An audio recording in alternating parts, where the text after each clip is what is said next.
Good morning, Seattle. Good morning. I'm from Portland, so glad to see some Pacific Northwest spirit. Are you ready? Yes, we are. You may begin. Play the video. Hello, National Civic Lead. I'm Seattle Mayor Bruce Harrell, and I'm excited to share my vision called One Seattle. And we're doing something unprecedented in government by seeing our community members as true thought leaders and decision makers.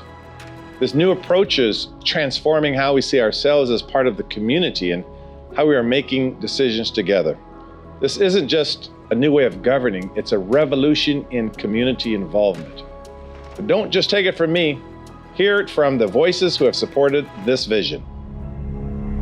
I belong Somali community.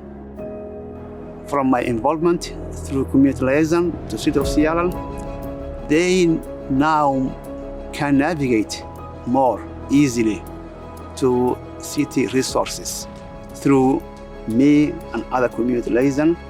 They are now valued citizens in the city, and that gives them hope that they belong to Seattle. It's important to be at the table, to be able to give input to policy changes for our stewardship of the land. It's incredibly meaningful to come together as a group of leaders and to act as a voice and a representation for the indigenous people of the city.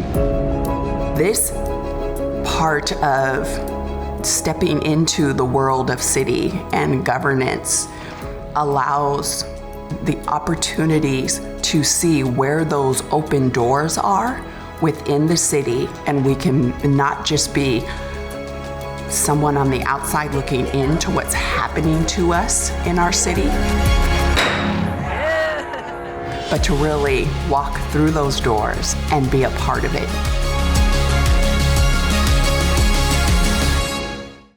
Penganyafai, Longyasa. My name is Jennifer Chow.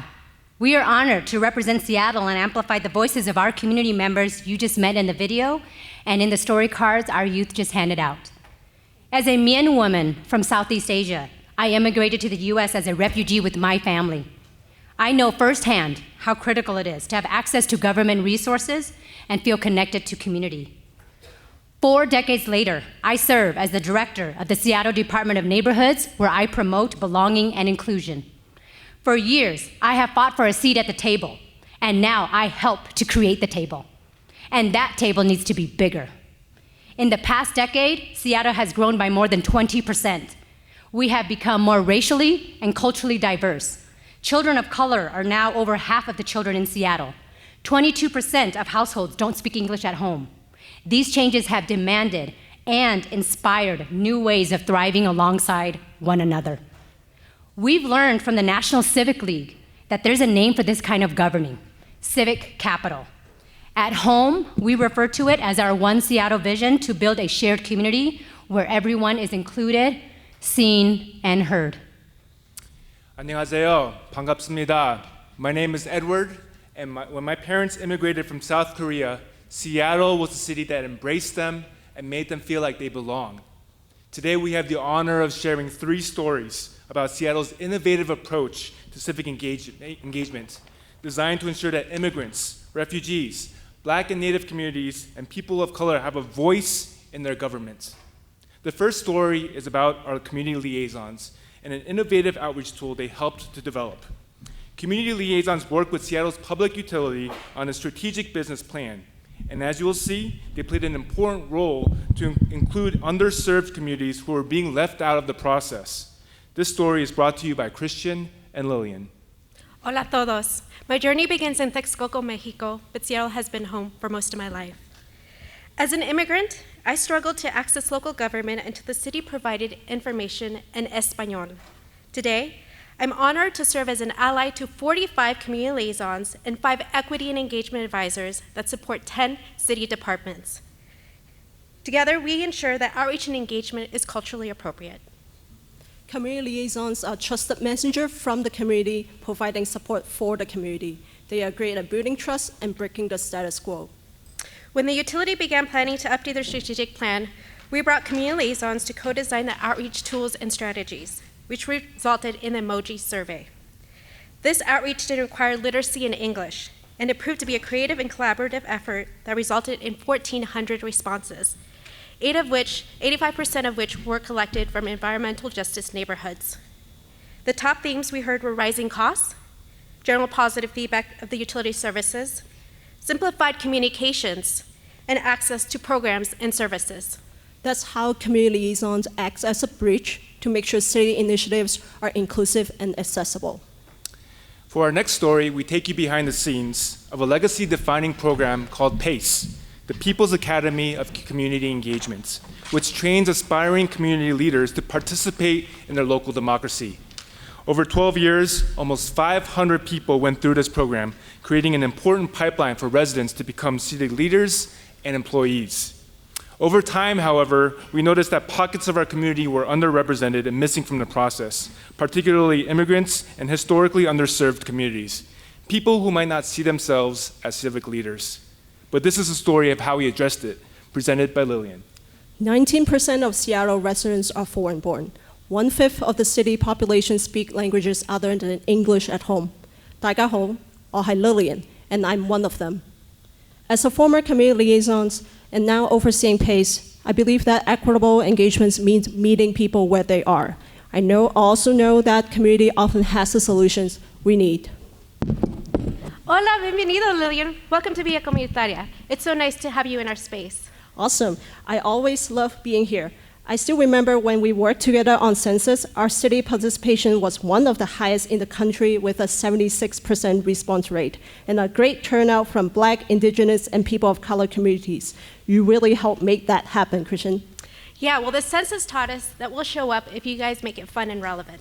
Right on. So now I do PACE at a city. I heard great things about our last partnership. Yeah, last year's Spanish-speaking cohort was a hit, and we already have a waiting list for this year. We're including stipends and childcare to reduce barriers. And we're thinking of hosting the first session in person with food, as we did last time, and then shift over to hybrid. Awesome. So what about curriculum? Any specific topics you would like to cover?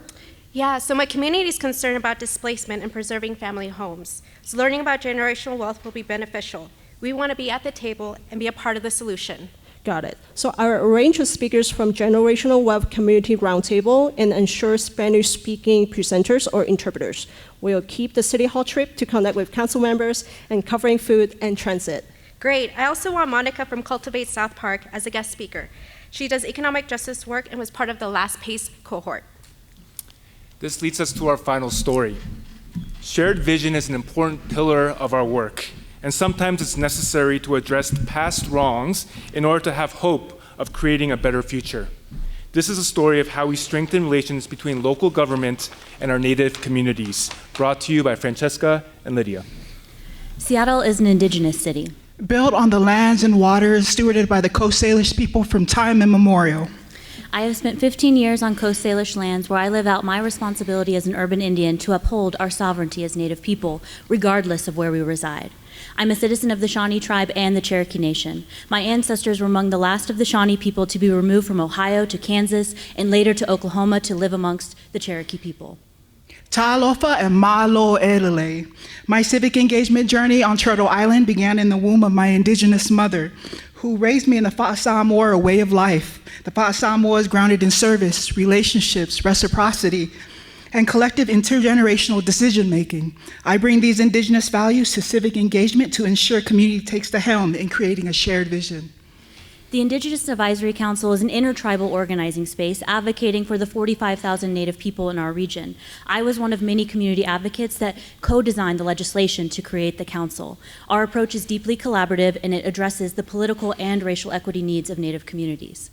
Our council includes youth, elders, elected tribal leaders, and urban Indian representatives. In 2 years, we have begun to reimagine the city's approach to tribal and urban Native engagement in partnership with the city's Office of Intergovernmental Relations. It took 168 years for the city to host 11 tribes at our first Tribal Nations Summit.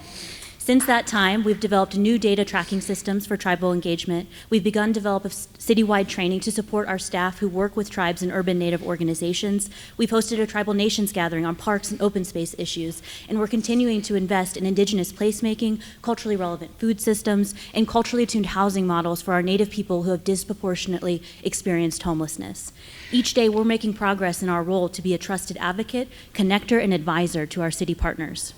In the words of Asia Teo, one of our members, Cherokee, the city is holding critical space for Coast Salish and urban Native tribal members to come together and build policies that will impact Indigenous people citywide. This small act of reconciliation goes beyond a land acknowledgement and begins to honor Indigenous values of democracy that value self-determination and consensus building. Together, we're changing the political and cultural landscape of our city. These three stories demonstrate how the City of Seattle invests in relationship building at the center of our civic engagement.